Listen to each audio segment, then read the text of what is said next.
Olá, sejam todas bem-vindas, todos bem-vindos a mais um módulo do nosso podcast da Sociedade de Medicina do Exercício e do Esporte do Rio de Janeiro. Sou Fábio Peralta, estou aqui com o Matheus Teixeira. E vamos começar, né? A gente vai fazer o seguinte, nesse módulo a gente vai ter aqui a honra e a alegria de receber a ilustre presença do professor Cláudio Gil Soares Araújo, que vai nos brindar com uma apresentação. A gente fala muito de atividade física, né, Matheus? Exato.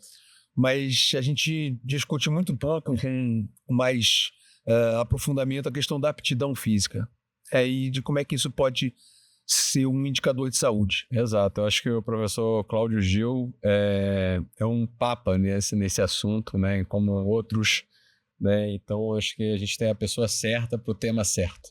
Então, é um prazer estar com ele aqui e a gente assistir um pouco essa aula e depois conversar um pouco. Vamos lá.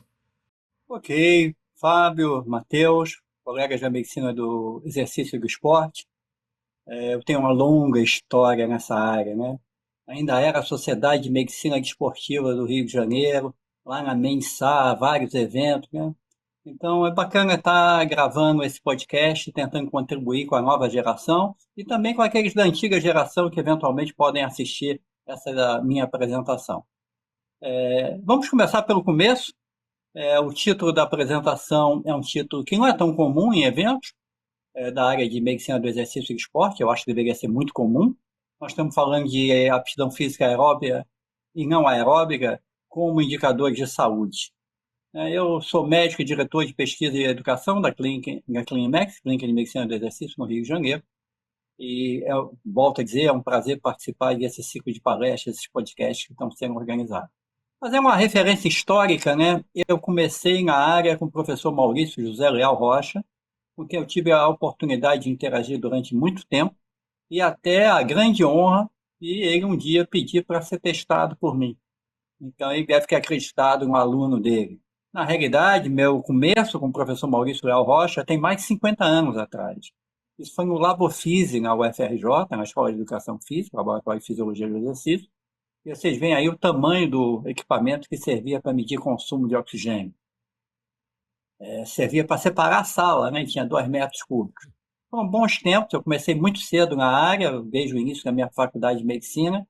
Isso me permitiu alguns diferenciais, a oportunidade de ir para fora do Brasil, de interagir com pessoas muito importantes, né, muito famosas, algumas pessoas que a geração mais nova só conhece de livros e referência, professor Oscar, pessoas que eu conheci pessoalmente, isso sempre foi muito bacana.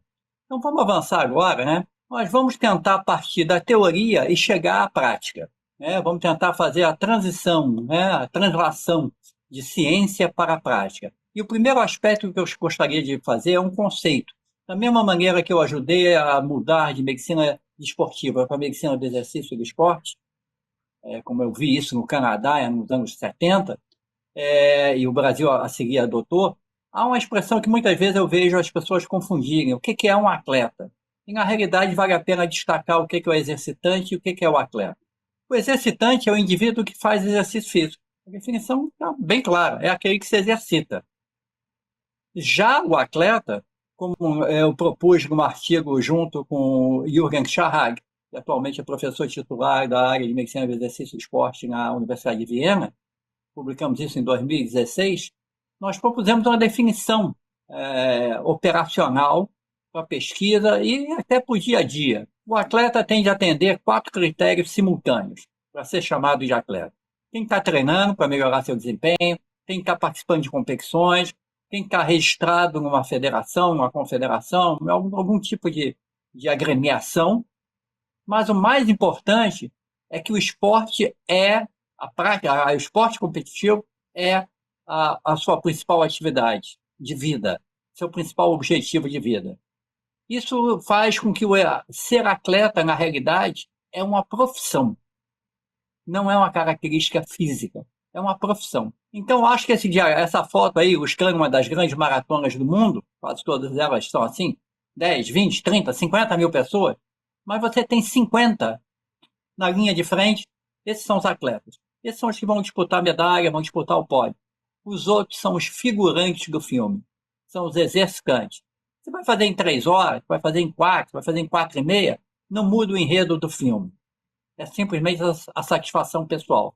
Esses exercitantes, eles não vivem, eles não estão ganhando dinheiro para fazer a maratona. Essa é uma distinção importante. E aí, eu peguei inspiração para essa apresentação sobre aptidão física numa visita que eu fiz à Ilha de Galápagos, um lugar fantástico, pertence ao Equador, na realidade é um arquipélago, e lá tem um museu em que você vê as tartarugas centenárias, né? Coisa impressionante, e você tem uma estátua de cera do Charles Darwin, que boa parte do famoso livro Origem das Espécies, ele colheu o material na sua passagem pela Ilha de Galápagos. E aí eu fui bater um papo com ele, né? E aí ele diz o seguinte: Only the fittest survive. Somente os mais aptos sobrevivem. Há algumas discussões, se você fizer a inteligência artificial, você vai ver que nem sempre as pessoas dizem que atribuem a frase a ele, ou a maneira como ele entendeu fittest, mas eu entendi fittest como também os mais aptos fisicamente. São aqueles que conseguem correr dos predadores, são aqueles que conseguem pegar a caça, são aqueles que conseguem evitar mais doenças, são aqueles que conseguem se alimentar melhor e chegar às fontes de uma maneira melhor, conseguem impedir de cair, e se cair não se machucam tanto. Eles são os mais aptos. E aí eu propus, num artigo que eu escrevi para uma revista portuguesa, chamada Fatores de Risco, em 2015 eu propus essa diferenciação entre aptidão física aeróbica e não aeróbica.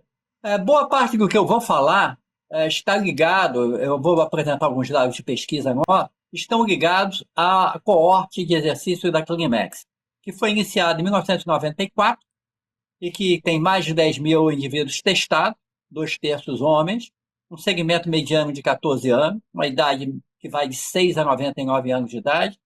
Muitos deles têm reavaliações e uma parcela deles atendeu o nosso programa de exercício supervisionado, preenchendo mais de 500 mil horas de programa de exercício supervisionado. Essa base de dados inclui também cerca de 1.000 atletas competitivos e, lembrando o dia do médico, 1.000 médicos. Um dos nossos atletas, que hoje tem bastante destaque, é o jovem João Fonseca, que agora completou 19 anos, o tenista, e que ele é avaliado na clínica ainda quando era uma boa moleque, né? Tinha 12 anos de idade, ele já era avaliado na Clinimex, e aí você medir a potência do João Fonseca é algo impressionante, porque aí você entende por que ele faz aquele forehand naquela velocidade espantosa, por que ele saca naquela velocidade espantosa, apenas aos 19 anos de idade. Bom, nós temos uma série de artigos publicados na Clinimex, na linha nossa de pesquisa e estudos epidemiológicos. Aí eu listei 8 artigos, 3 deles sobre aptidão aeróbica, 5 sobre aptidão não aeróbica.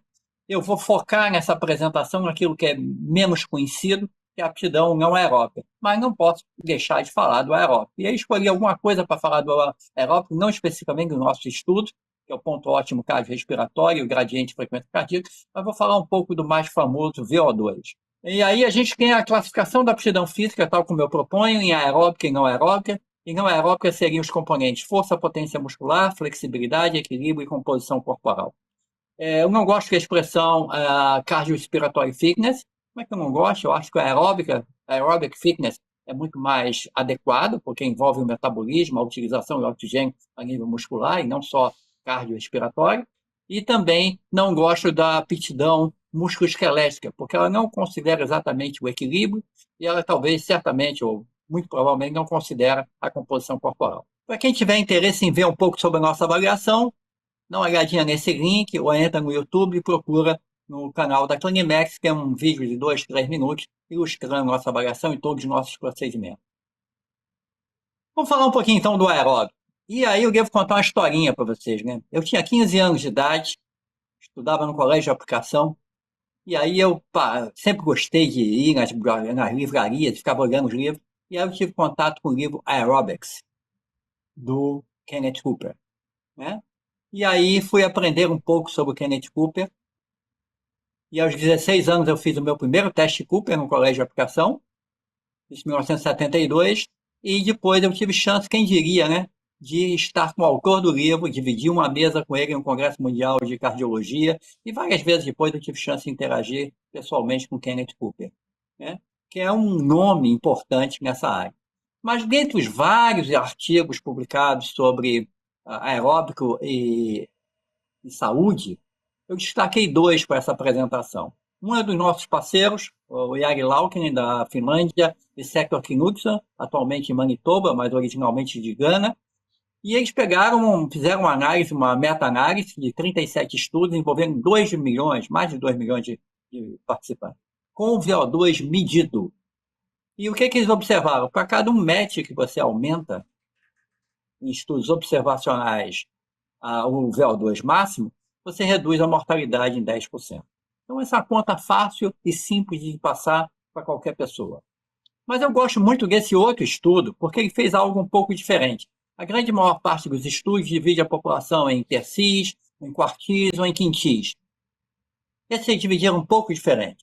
Eles criaram um subgrupo, usando 122 mil pacientes, um grupo da Austrália, um grupo usando dados da Cleveland Clinic, e eles pegaram e classificaram o que eles chamaram de elite, que é os indivíduos que tinham VO2 acima de percentil 97,5. E o que eles encontraram? Primeiro, eu quero destacar um pouquinho que esse grupo é elite, mas é uma elite meio doente, porque quem vai na Cleveland Clinic normalmente não é saudável.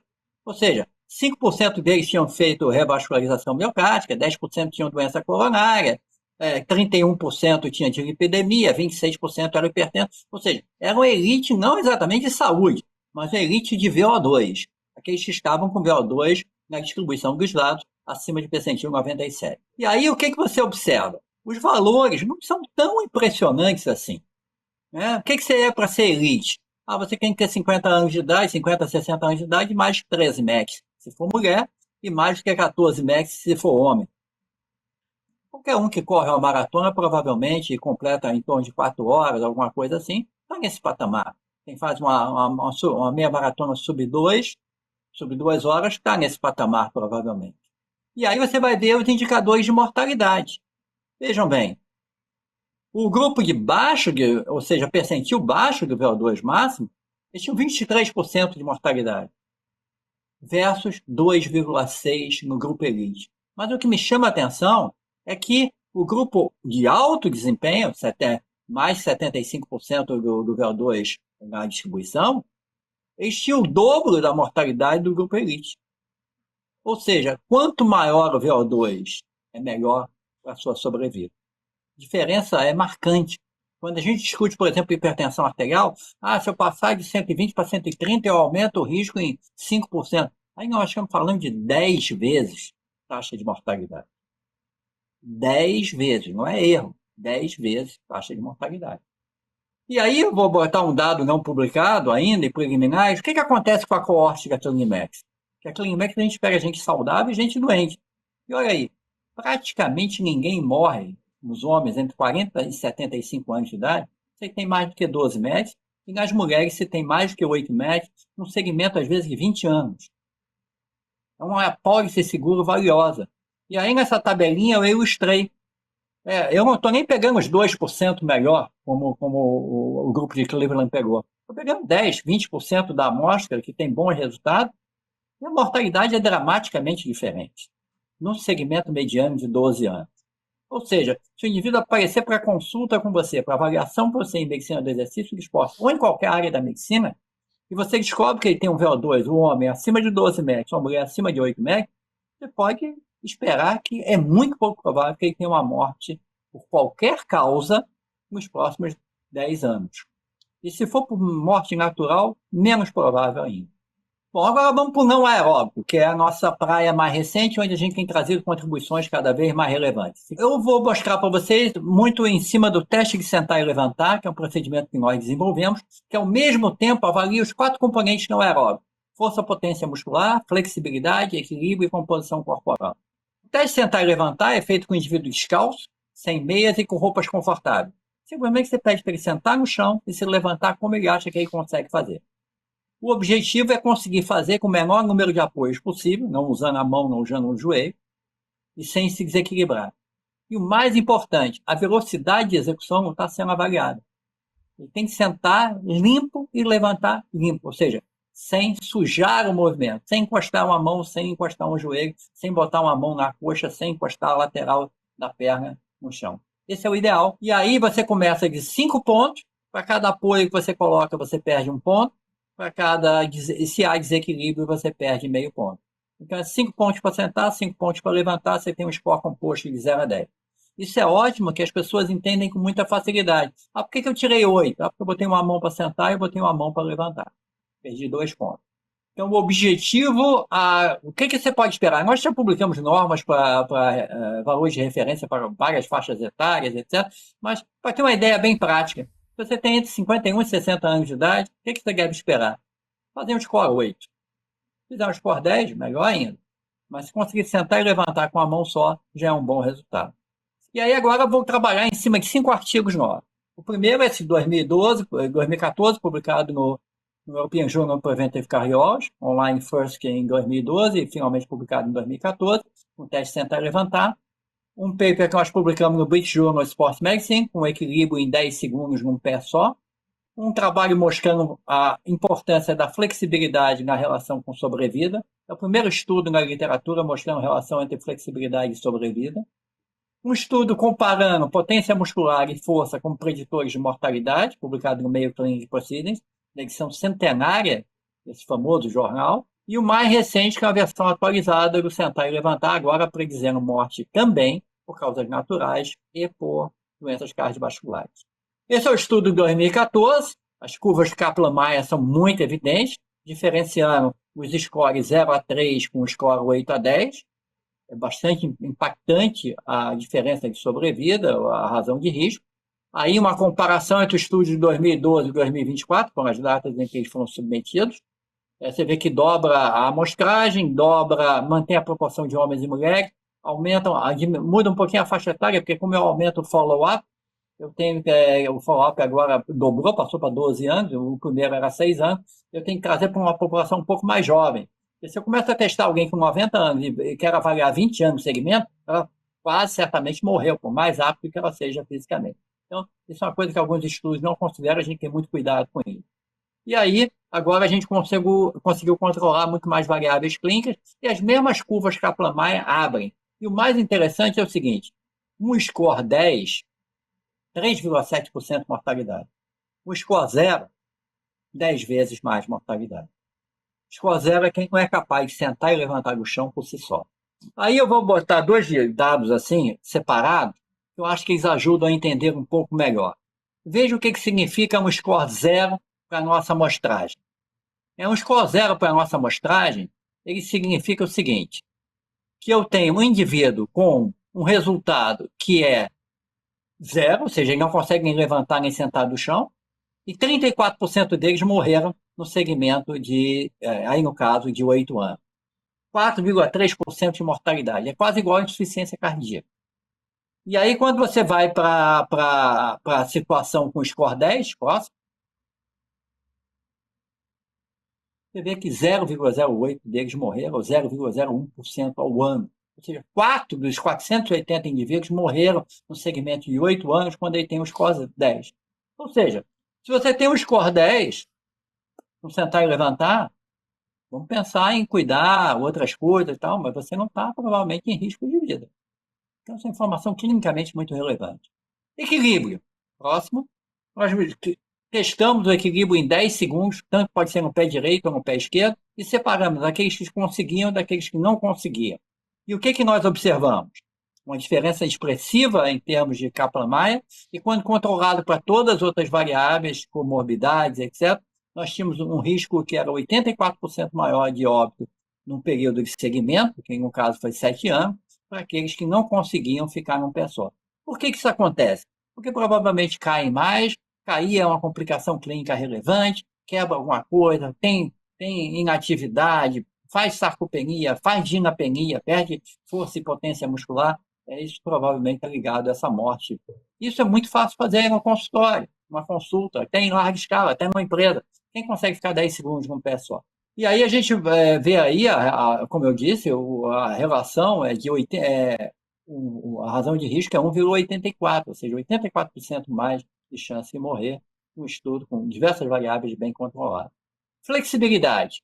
Flexibilidade, como eu disse anteriormente, a gente usou o FlexTest, que é um método que a gente desenvolveu há muitos anos atrás e que aparece publicado em livros nos Estados Unidos, na Espanha e no Brasil, e avalia 20 movimentos articulares da flexibilidade, um critério de 0 a 4 para cada um, e como eles têm a mesma distribuição, os dados, a gente pode agrupar e caminhar para um score agrupado chamado Flex Index da flexibilidade.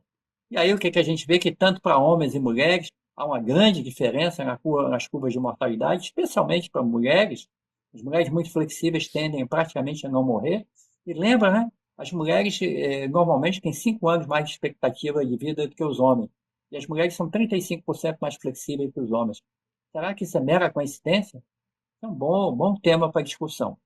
E aí vocês vejam que mesmo no grupo de homens, aqueles que têm menor flexibilidade, um flex index entre 6 e 19, eles cursam com 87% a mais de chance de morrer no período de acompanhamento.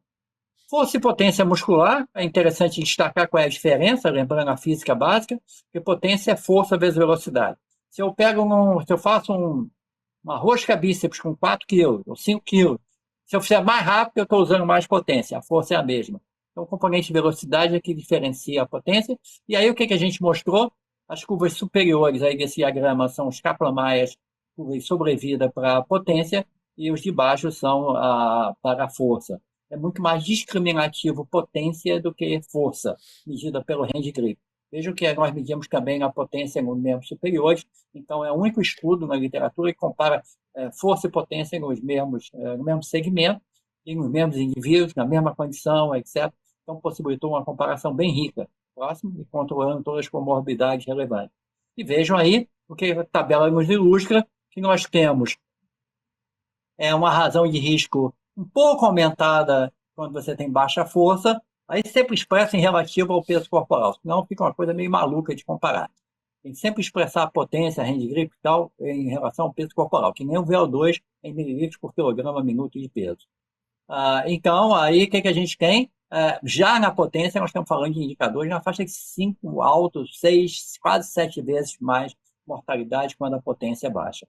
Então, baixa potência é um indicador perigoso, né? Indicador de mau prognóstico clínico quando tem baixa potência. Bom, quais são os meus objetivos como cientista? Eu vou fazer uma pequena parênteses nessa apresentação, explorando o fato que eu estou há 5 décadas aí na pista, né? Meu primeiro artigo publicado foi em 1974, então estou há 51 anos publicando.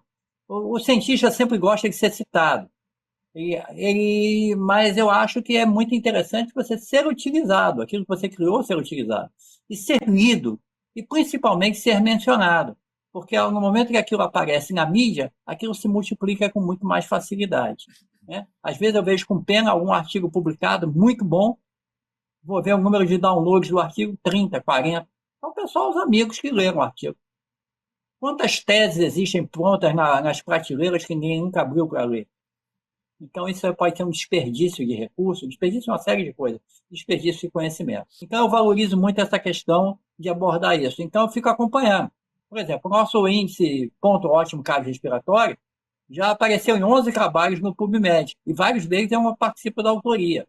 Então, outros grupos estão usando o ponto ótimo cardiorrespiratório para suas pesquisas. O sentar e levantar, ele aparece numa busca dos hábitos, ele aparece em 25 artigos publicados na literatura, dos quais nós temos autoria ou coautoria de um grupo pequeno deles, acho 4 ou 5 deles. O restante são de outros grupos utilizando, inclusive já no ano 2025 e 2024 tem vários trabalhos recentes com teste de sentar e levantar. Mas aí é interessante ver o número de leitores dos artigos. E aí eu vou nos sites das revistas e boto pelos websites quantos textos foram baixados. E aí eu fico contente de ver que o texto de equilíbrio teve 134 mil downloads, o de sentar e levantar bem antigo, 33 mil, o mais recente já estava em 45 mil, de acordo com os dados de 20 de setembro, e de flexibilidade quase 15 mil. Ou seja, tem muita gente lendo aquilo que a gente escreveu. Então, você tem chance disso ser trazido para a prática dessas pessoas, eles implantarem o nosso conhecimento na sua prática. E aí, quando você vê os scores altimétricos, eles são muito representativos, né?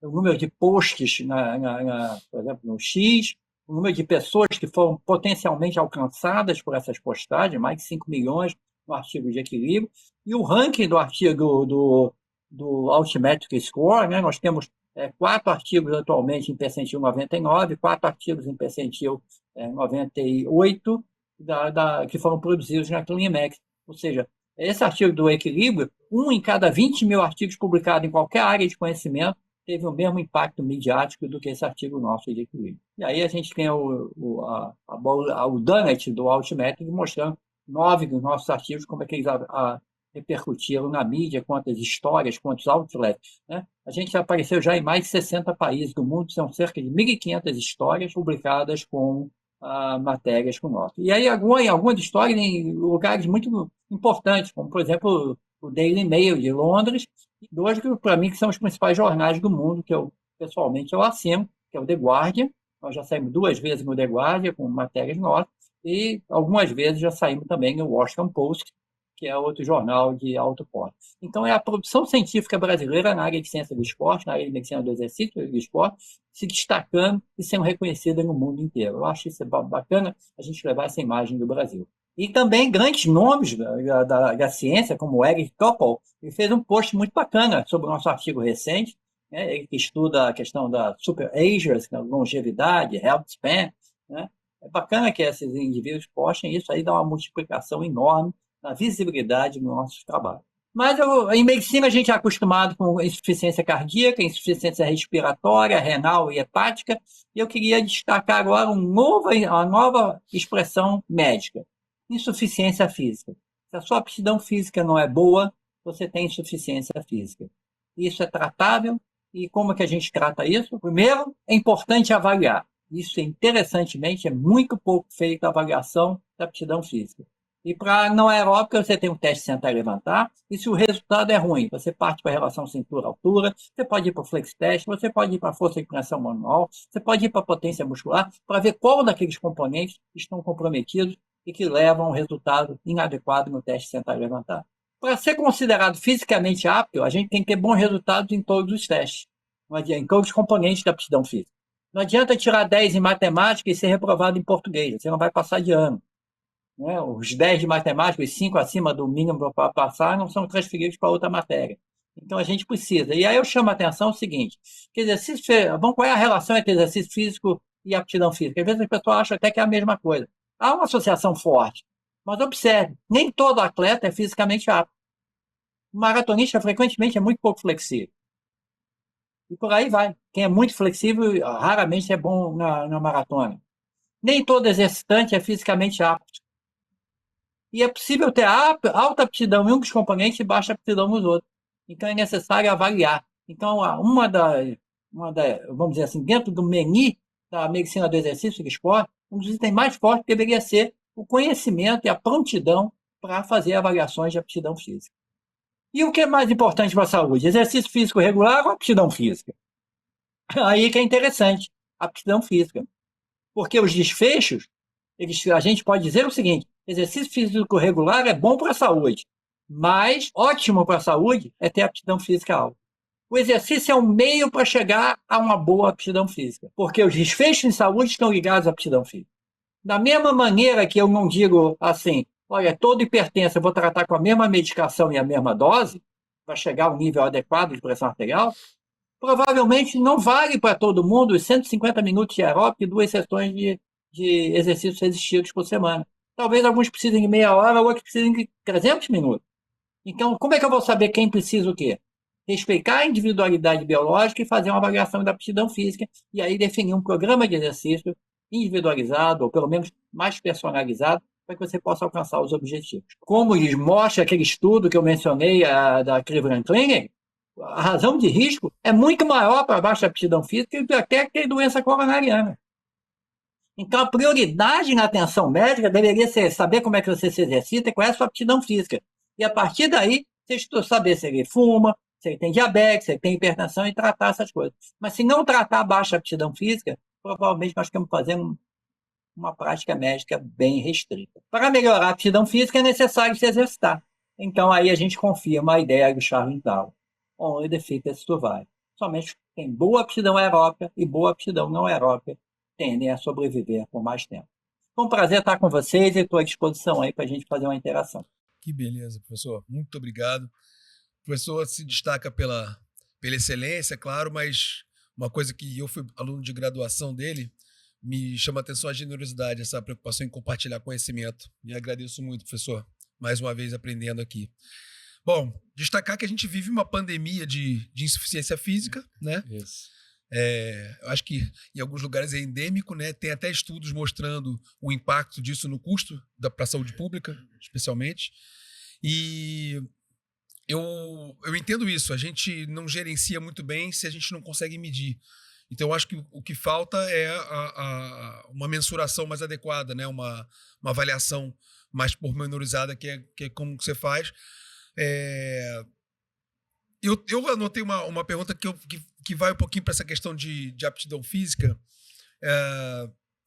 mas vou desviar aqui para isso. Como é que você acha, professor, que a gente consegue ir para além? Você fundou um centro de excelência, de referência, então, naturalmente, você é muito referenciado, muito procurado para pessoas, sejam atletas ou doentes, fazerem as avaliações contigo lá. Como é que a gente consegue espalhar? A gente tem dados mostrando, tem um trabalho da UF, 2019, mostrando o fardo que é para os custos de saúde, a insuficiência física. E a gente tem, assim, em grandes centros, metade da população inativa ou insuficientemente ativa, né? Foi uma pesquisa que foi por telefone, ela nem estava medindo a aptidão, ela estava medindo apenas se a pessoa se exercitava ou não. Então a gente tende a imaginar quem não se exercita está bem longe de uma aptidão física ideal. Como é que você acha que a gente pode espalhar um pouco mais, né? Dar mais alcance a essas propriedades tão bem colocadas na sua apresentação? Acho que tem 3 ou 4 abordagens que são importantes e se complementam. Na graduação médica é fundamental tratar desse assunto. E na UF você teve essa experiência. A gente tem uma disciplina lá de... Não só falava sobre fisiologia do exercício na graduação, mas uma disciplina de medicina do exercício. Então isso tem que ser default, né? As sessões clínicas dos hospitais, em vez de falar do último tratamento daquela doença, que talvez você nunca vai ver um caso na sua vida, devem falar de algo que a população precisa, né? Nós temos 10, 15% de hipertensos, mas nós temos 50, 60% das pessoas que são fisicamente inaptas. Então, isso é um drama de saúde pública que precisa ser visto com a seriedade. Terceiro, a própria estrutura pública, né? O Ministério da Saúde, por que o SUS não aplica, por exemplo, o teste sentar e levantar em todo mundo? Então, o indivíduo já vai entrar na consulta para o médico, qualquer que seja a especialidade, o profissional de saúde aplicou o teste de saúde e disse, esse indivíduo é fisicamente inapto. Isso aí gastou 30 segundos para fazer e esse pode ser... Então, muitas coisas podem ser feitas para mudar o perfil, né? Se você me perguntar qual é o meu sonho, por exemplo, em Hong Kong é rotina fazer o sentar e levantar como critério de saúde. Por que não é no Brasil onde o teste foi criado? Sim. Então, essas coisas a gente precisa... Eu fico torcendo a expectativa que um dia o SUS faça, né? E que isso seja prática de consultório de todo mundo. Porque quando muitas pessoas não têm noção que elas não são fisicamente aptas. Elas suspeitam, mas elas não têm a informação. Quando você chega para o paciente e diz assim, olha só, você está com anemia. Então tem de tratar. Você está com osteopenia, eu tenho de tratar. Quando ele tem o dado, ele tem mais chance, cara. Se você não tem o dado, você não tem chance. Fica mais difícil. Fica simbólico. Sim. A gente gerencia o que a gente mede, né? O que é mais tangível mesmo. Eu acho que uma das coisas que me chamou a atenção, né, foi a questão da gente aumentar o match e como isso impacta em mortalidade, né?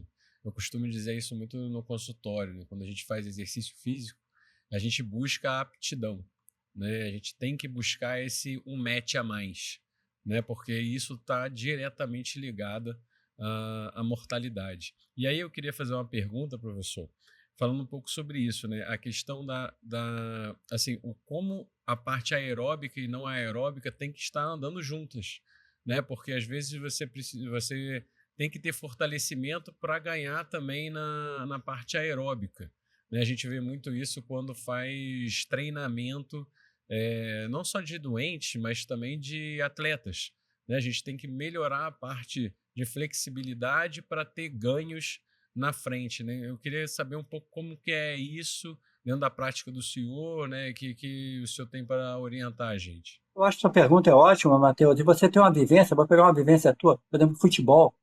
É impressionante como tem jogadores de futebol que não conseguem fazer 5-5 no sentar e levantar, não conseguem fazer 10 pontos.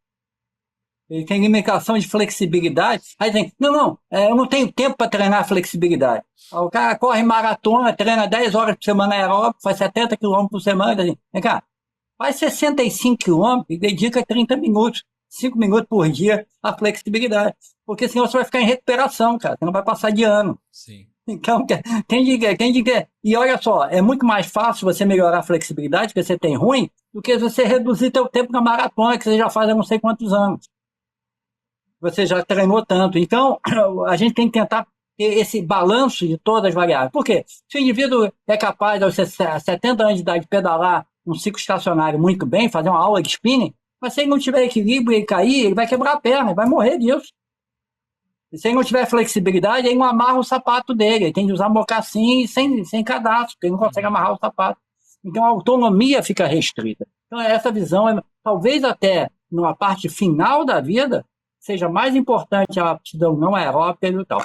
Nós temos os únicos dados no mundo que vão permitir juntar aeróbica e não aeróbica. E aí eu temo uma coisa, sabe o que eu temo? Que se eu achar um indivíduo muito bom aeróbica, elite aeróbica, e 10 não sentar e levantar, esses indivíduos não morrem.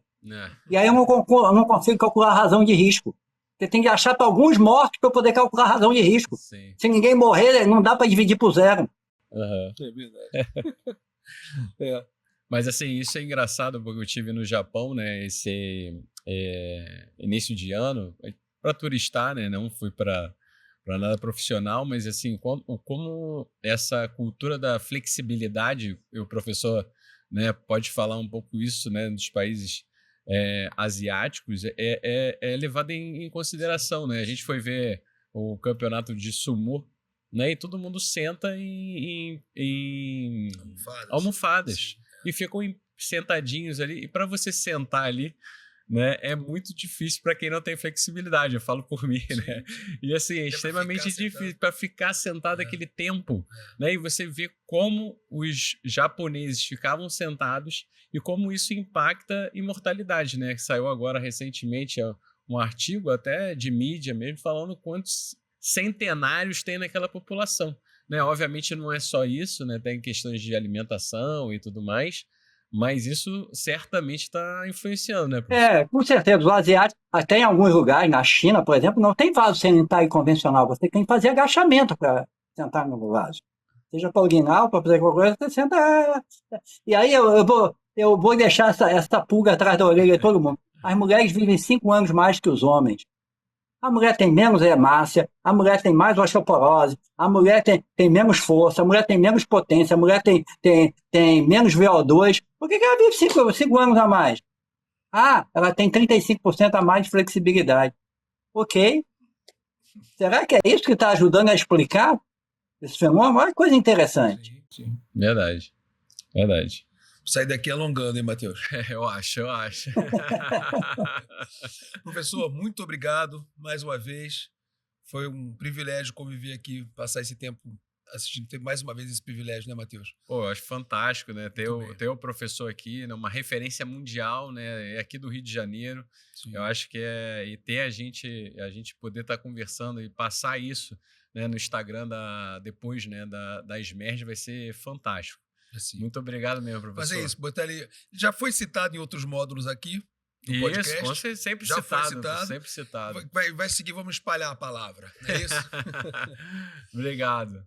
Tudo de bom. Um grande abraço. Valeu, tchau.